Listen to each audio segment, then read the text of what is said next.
Good evening, ghosts and ghouls. It's the one, the only JT Ripper, and I'm here with Todd of Thunder. And today, on a horrible podcast, we're going to be talking about episode 3 of The Last of Us, titled Long, Long Time. Yes, indeedy. This was a good one. This one won my heart. I think it won over a lot of people's hearts. In this episode is where it deviates from the game a lot. Excuse me. Well, not a lot, but it definitely goes different ways. Yeah, from what I understand, it kind of shortens this character's Bill's appearance. Apparently, he's a lot bigger in the game. Yeah, in the game, he doesn't die. He's alive. In the game, Joel and Ellie come across Bill, even though they worked with Bill, but that's your introduction to Bill. Right. But in this one, we're with Ellie and Joel, and Joel's trying to get some supplies from an old abandoned, I think, gas station, and he's looking for supplies and stuff, and he can't remember. And this is where Ellie, she goes and explores. You have the Mortal Kombat arcade in there, and in the game, there's an arcade machine, but it's just like some rinky-dink arcade. But in this episode, they actually use a Mortal Kombat cabinet, which I thought was fucking awesome. So Ellie goes exploring downstairs, and you hear it clicker. And then you see her cut his forehead, and you see the inside of it's not really meat anymore. It's like fungus. Mm-hmm. It's creepy. And she wants a gun and everything. And Joel still won't give her a gun, but she finds a gun and she keeps it and hides it from Joel. So that's after she gets in the house. Yeah. Exactly. That's later on in the episode. Yeah, that's later on in the episode. Bad. But this episode, instead of starting off with a flashback, the whole episode is a flashback. We go all the way back to 2003 when this thing started. Yep. It starts you see the Joel and Ellie walking, and then there's skeletons and clothes and everything. And she says, "What happened?" And he was like, "Well, the government came and took everybody." And then when things started flowing over, they disposed of people. And she was like, "Even though they weren't infected?" He was like, "Yeah, even though if they weren't infected." Yeah, they pretty much went through all the little small towns and wiped out everybody. Yeah. If they didn't have any room for people, they just lied to them and told them they were going to take them to a safe place, and all they did was just take them out in fields and just fucking murder them. Yeah, murder them and just left them where they lay. Yeah, and we see these people that are dead, and then it flashes back, and then it's a lady holding her baby, which is very sad. But you see them driving away with people and everything, but then it cuts to this guy in his house, and he's watching them all drive off and everything, which they're, going to die. And this is Bill. This is your introduction to Bill. Yeah, Bill's one of these survivalists. Even before all this shit happened, he was one of these anti-government guys that did not trust anything from the government. So he has this little basement full of equipment where he can see what's going on. Cameras everywhere. Guns galore. Yeah, weapons all over. Radios. He's pretty much the whole 9 yards. He's ready. He's the kind of guy that you'll laugh you'll laugh at, but then when an apocalypse happens, he's one of the few that's prepared for it. He's the last one laughing. Yeah. And, shit goes sideways, of course, and he's the only one left on the street, so he starts barricading the street and everything. So he kind of barricades his own little I ain't gonna say society, but like his own little like neighborhood. fort. Yeah, like his own neighborhood's barricaded. He pretty much he's got this whole town at his disposal, basically. You know, he can go to Home Depot. He can do whatever he needs to keep up his supplies. Yeah, he makes everything set up to the point where he's self-sufficient. Yeah, he doesn't need anybody. Yeah, and he's doing great, and he's living his life, cooking his dinner, thriving, living the best life he can. Yeah. And all of a sudden, one of his traps goes off. I think it fast forwards like five years after the shit went down or something like that. Anyway, it jumps a little ahead. I think 3 or 4 years after he's already had this shindig set up, that's when we shoot to one of his traps actually going off and it not being one of the clicker dudes. Yeah, it's just a random guy in there, and he said he's hungry, even though it's only been 2 days, and he said, "Wow." Saying that out loud, it really doesn't sound that bad, but he was like, I just want something to eat. I'm not asking for much. And Bill's very hesitant at first, and pretty much is like, this is your opportunity to get the fuck out of here. This is your get out of jail free card. So the guy was like, please, just a meal, and I'll be on the way if you could, And he just left a camp, and everybody pretty much, got wiped out of the camp. And Bill pretty much feels bad for him, so he brings him in and then lets him take a shower, changes clothes, feeds him, pretty much gives him a safe haven. Yeah, a little safe haven, a little peace of mind for a little while. And they have dinner together, and you notice that Bill is very anal because he puts the plate down in front of him, and he turns it a certain way. You're an idiot. That's a terrible word to use for this episode. Shut the fuck up. Uranus. Anyway.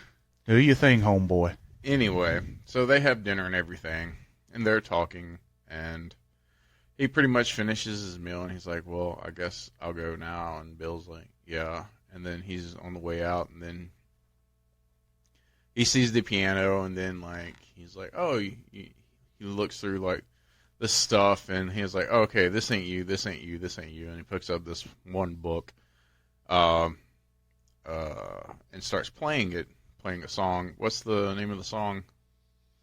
I don't know. It's the song that they play at the end. Yeah, it's by Linda Ronstadt. There you go. I can't think of the name of the song, but anyway. It comes into play later, and then he's like, no, and then Bill plays it, and it's a lot more sad and slow, and, and then you have this moment of, Frank is the guy's name, pretty much says, did you have a wife? And he's like, no. And then Frank's like, yeah, I know. And then Bill's like, what? And Bill and Frank go hills to Jesus. Yep. They slap salamis. But it's no different than in the game. I mean, this is in the game.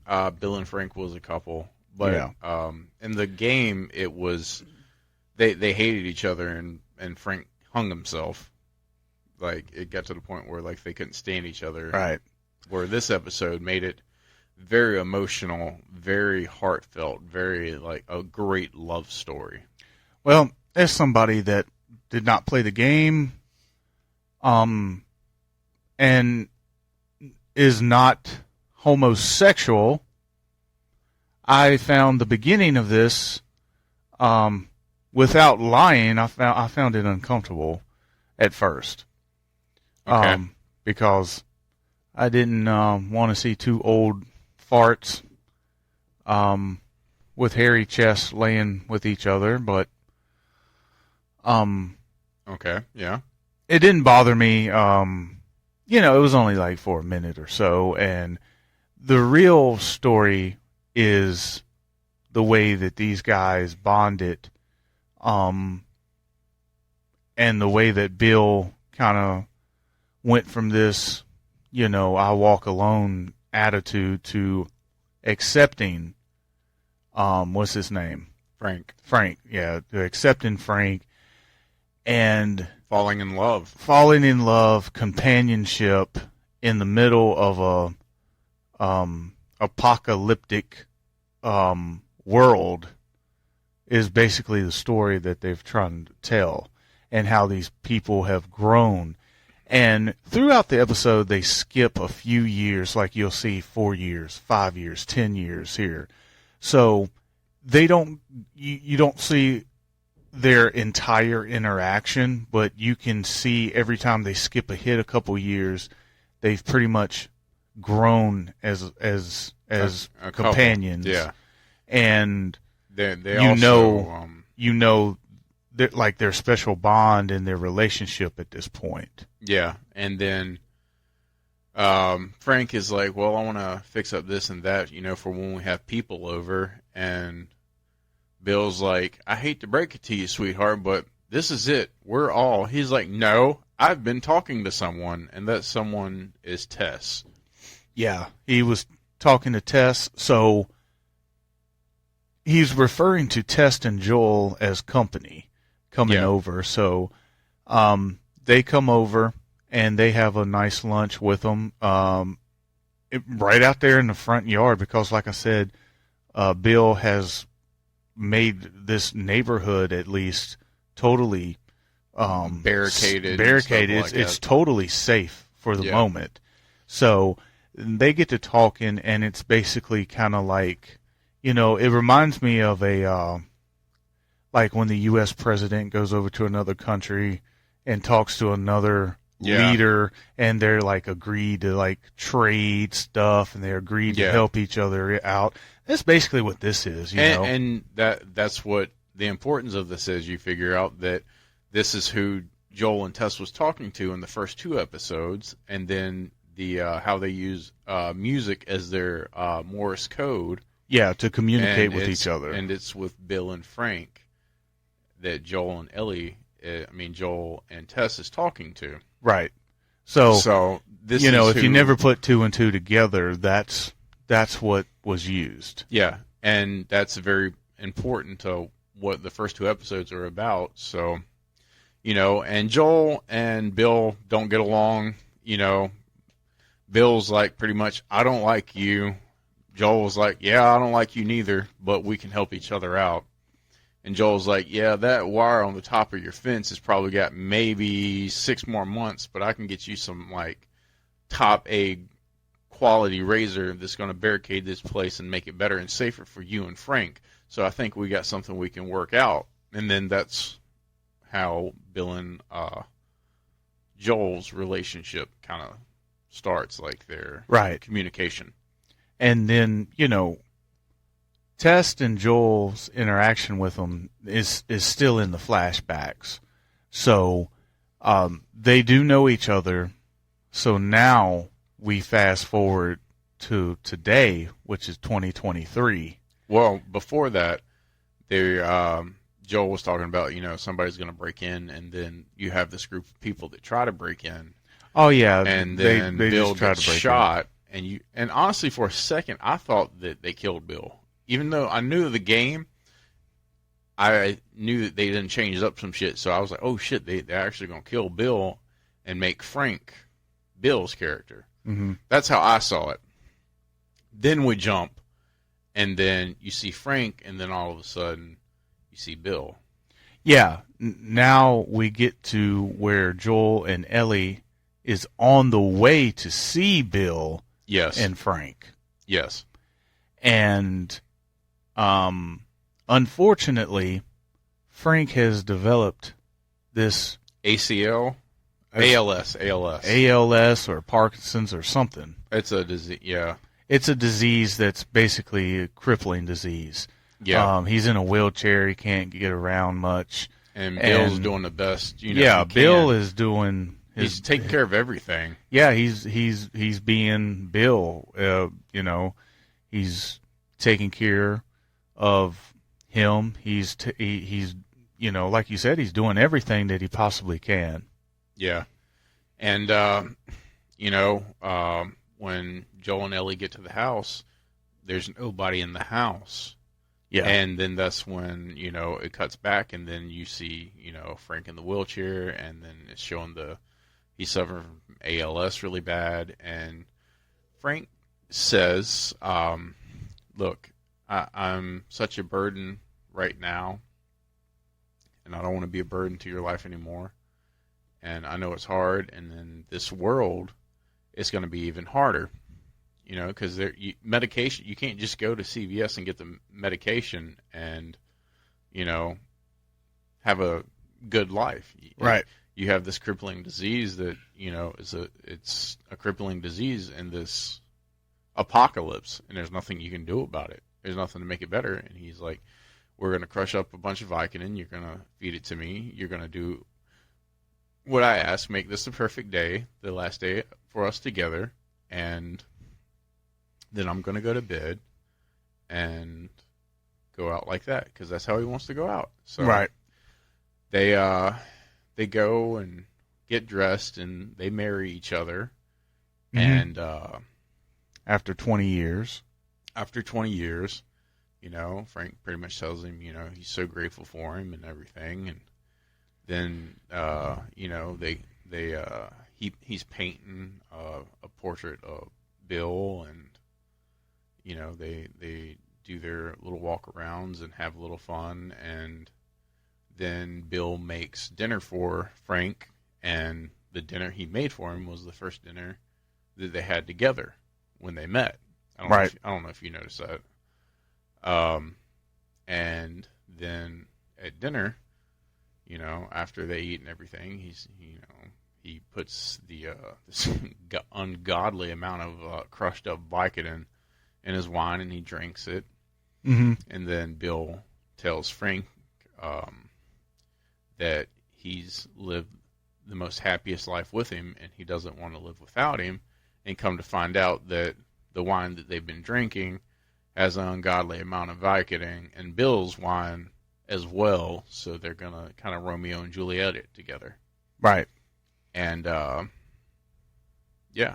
it flashes back to Ellie, and she's, telling Joel about the note, and then in the note it tells Joel what happened, what they did, that they're in the room upstairs. He left the window cracked so it wouldn't smell in the house. And even, this hard-ass Joel, he doesn't care about anybody. You can tell that he's starting to kind of care for Ellie, because he doesn't want Ellie to see these dead bodies upstairs. Yep. And, they pretty much go through Bill's basement of weapons, armed toys. Yeah. Get what they need. Because Bill tells him, protect yourself, take care. Yeah. And pretty much that. Left him the truck. Yeah, left him the truck. But the important part is that he tells Joel that life is too short, and enjoy it. Yeah. And open yourself up to it, because you never know, which is very fundamental to Joel and Ellie's relationship going forward. So they get in the truck, and they continue their journey to where they need to get Ellie to. Right. And then they, they find this tape in the pickup truck, and they put it in the tape deck, and it's Linda Rosdat, or Rosdale. I can't say her name, but you know what I'm talking about. Yeah. The same song that they played on the piano earlier in the episode. Yeah, together. So, Ellie starts asking all kinds of questions about the song and stuff, and this is the first time where you see Joel kind of open up and actually engage with her in friendly conversation. Yeah, like he's like, "Wow, you don't know who she is? Well, let me tell you about her." Yeah, and pretty much they ride off into the sunset, and that sets up what the next episode was going to be. Right. And this was a very emotional episode. It was a character building episode. Yes. It was. It had a purpose. It continued the journey of Joel and Ellie.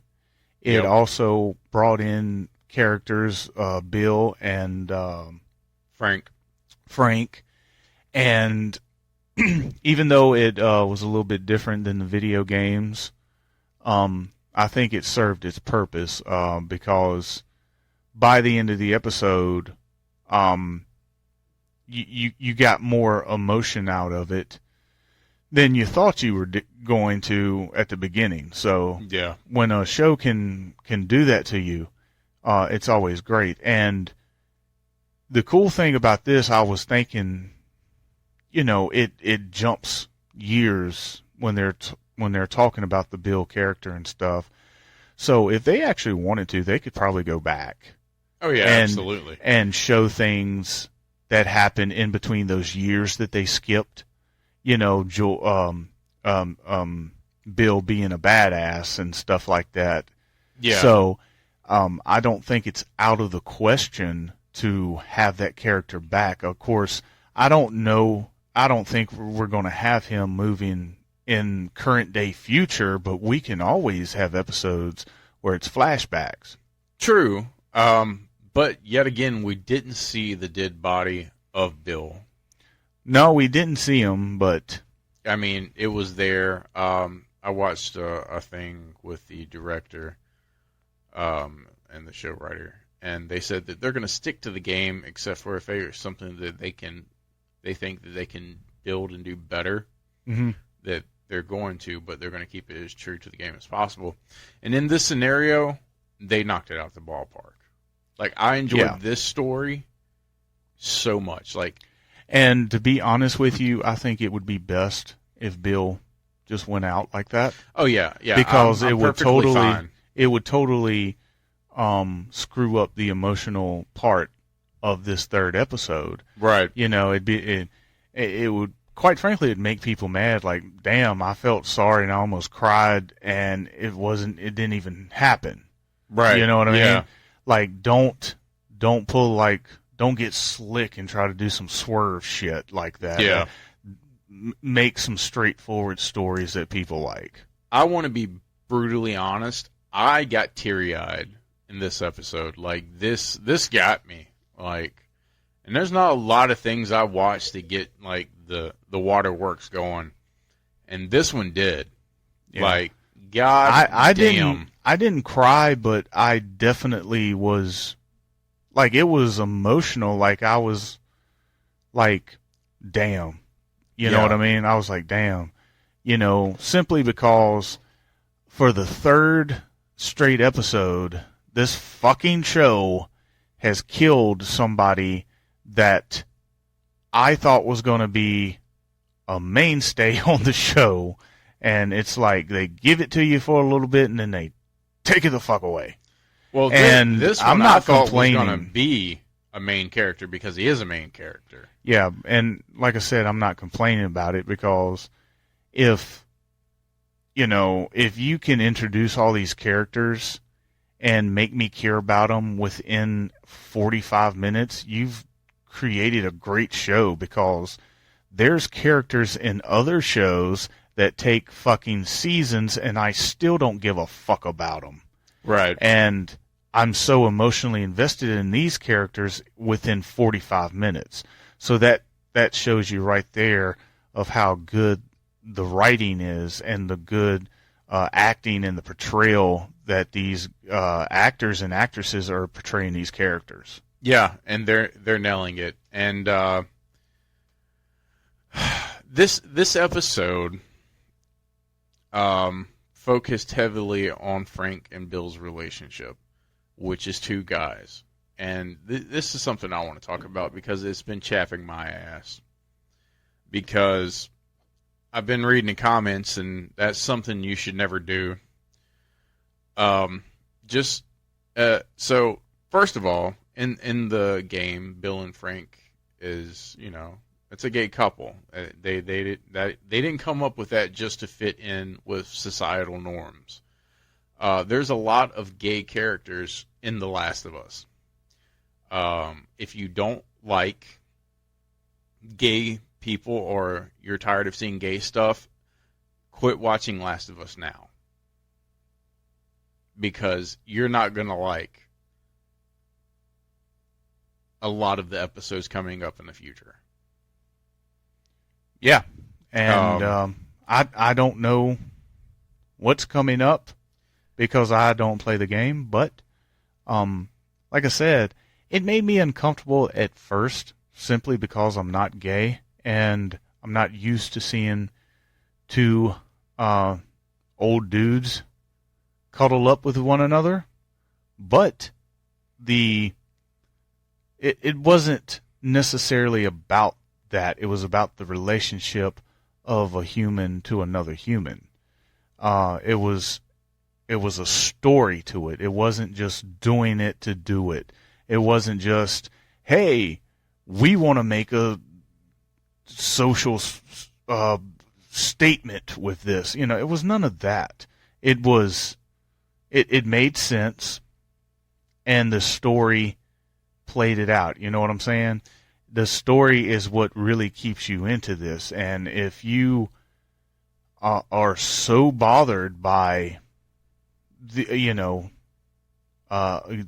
gayness, I guess you would call it, then that's on you.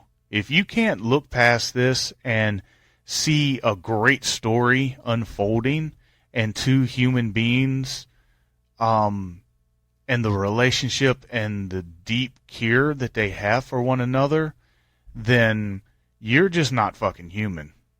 Right, exactly. This sets up a very important part that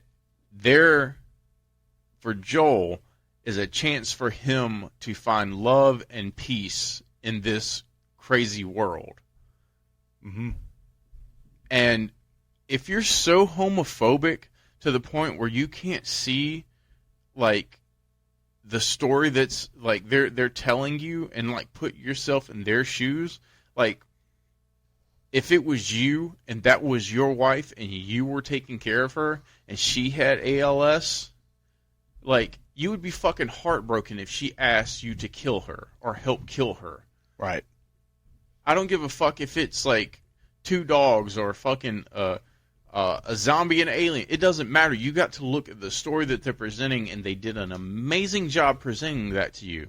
If it's two guys, two girls, a guy and a girl, it doesn't matter, because at the end of the day, the story that they were telling is that they can find there is hope in this world of shit.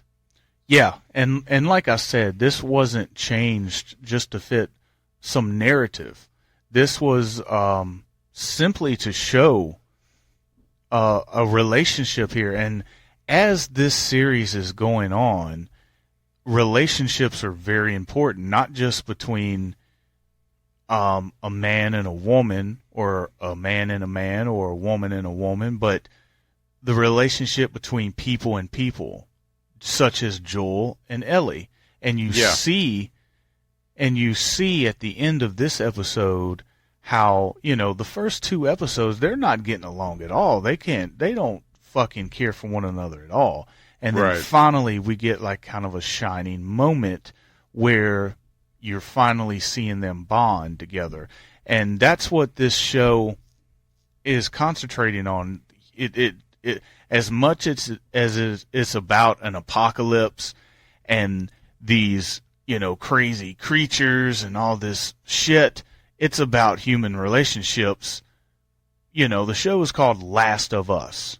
So if there's no relationships, there is no us. So, and to see these, it's called character development. It's called story development. So if you're into that and you're into it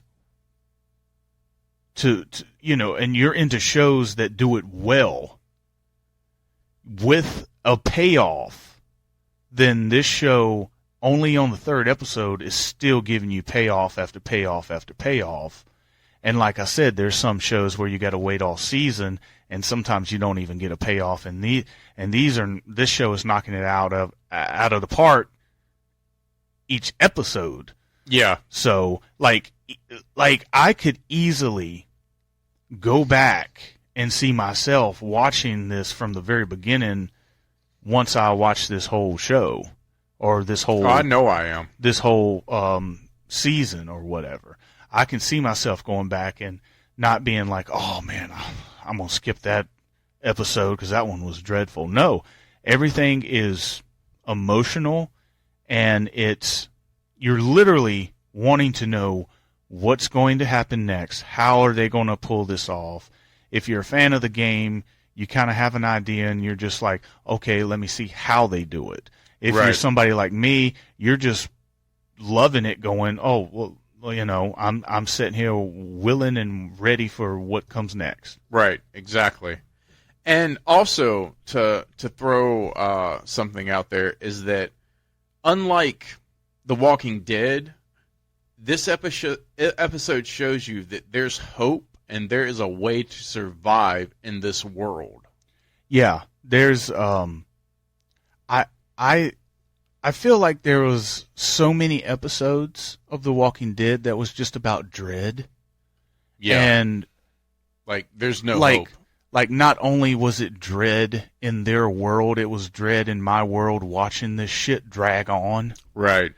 And it got to the point where it completely took me out of the series. And I don't think, or at least I hope, but the way that this show is going, it's doing everything right. Like I don't feel like we're gonna get too many or maybe any filler episodes. Like every episode has a point to it. Yeah. It's not just, you know, throwing shit to the wall and see what sticks. Yeah, no, I think every episode is going to have a purpose and it's going to be meaningful. Yeah, and, you know, don't get us wrong, we're not shitting on The Walking Dead. We're just comparing. We're just comparing to like, you know, there's certain seasons where we just kind of stopped it because we didn't like the direction it was going in, and we're not the only ones like that, so we're not like odd ducks about this shit. Yeah. We're just saying that from the feeling and from the look and from just watching this feels it feels similar to The Walking Dead, but it feels like this is what The Walking Dead could have been.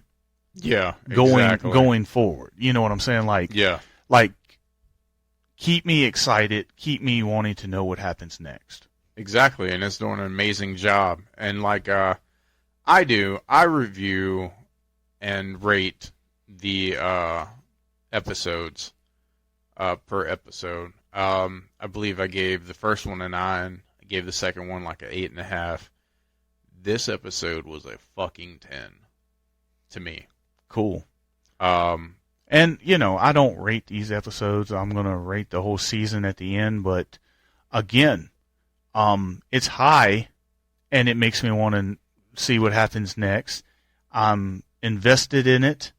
Nothing has taken me out. I don't have any questions about anything. I'm not questioning, like, oh, I don't know about this or that. No, like, I'm like, on board with this. Like, I want to finish the fucking ride. You know what I mean? Like I'm waiting for and excited for the next episode. Right. And this is like how you take source material, you still keep to the source material, but change it and make it your own and make it fit better. Mm-hmm. This episode is how you do that. Because as a person that was invested in the game, I was invested in this episode. Well, kudos to the writers and the directors and the people that put this together, because sometimes if something can be so true to the source material where the normal person is lost. Yes. And they just assume that the only people who are watching it are the gamers. Yeah. So some things could not be explained, but they don't do this in this episode. They keep it true to the source material. Fortunately, the source material is pretty self-explanatory, and it's pretty easy. It's difficult to conceive in your head, but the way they explain it, you don't have to be in the dark about anything as far as like what the fuck is going on, you know? Right. Like they literally made a show for new and old fans, basically. Yeah, and they're doing an amazing job because they're not insulting me, and they're bringing in people and like, here, check this out. And, and they're not boring me personally. Like, oh God, they're taking forever to explain this. They're not. They're explaining it. They're getting to the point, and then they're progressing. Yeah, and you know, they're not treating the people that played the game like they're stupid, and they're not watching it. And the people that are now watching that are not fans of the game, they're not treating them like they're stupid. Yeah, and you know, that's, I think, a good thing. I think that people that don't even know that this is a video game can't really tell that this is from a video game. Right, exactly. Like you could go and say, you know, this is from a video game, right? And they go, what? Well, that's crazy. Yeah. You know, and, you know, the people that know the game and was watching the series, you know, I know some of them might be upset because they want shot for shot, word for word, storyline for storyline, everything else. So you'll never please everybody, but the majority of the people that I see have had some positive feedback from the first 3 episodes. Yeah, I've seen some negative dipshits on there saying that this episode was a waste because it focused too much on Bill and Frank that didn't mean nothing in the end. And this is coming from people that play the game, and I'm like, y'all are fucking stupid. Yeah, I mean, you know, it's like you said, you can't please everybody. So people think, oh, The Last of Us, and they think, what do you call them, clickers?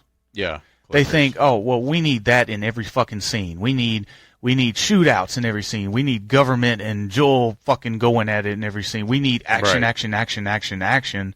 And you don't, like, sometimes you need to have a little human time. You know what I mean? You need to you need to explore, because if you don't, you'll never get the reaction out of your audience that you need. Like, if they would have never shown this whole episode about Bill, then I would have never had the emotional reaction at the end when they decided to do what they did. Yeah, exactly. You know, like, if they would have just shown him as this tough guy, you know, hard ass, grumpy, I blow shit up, I kill shit, like, it wouldn't have had the same effect. Like, but you see them growing, you see them being human. That's what makes it great. And I thought it was just good storytelling. So anybody that's complaining about it, I mean, eat shit. How's that? Eat a big bag of shit. I will personally shit in a bag and send it to your fucking address so you can eat it. Yeah. Fuck you. Anybody that's talking negative about this episode, suck a duck from behind. Like, this is fucking amazing. If you're so fucking macho man, I'm a straight guy, I can't watch it, fuck you. Fuck you right in your ear hole. Yeah, you piece of shit. I'm a man. I can't watch another man kiss another man. Fuck you. Grow up. And that's all I got to say about that. I like to go home now. Anyway, thank you for listening to us rant and rave about The Last of Us. It's been an amazing journey so far. We've got 6 more episodes to go, and I look forward to every one of them. I'm JT Ripper. And I'm Todd of Thunder, and I'm looking forward to the next episode. So toodaloo, fuckers.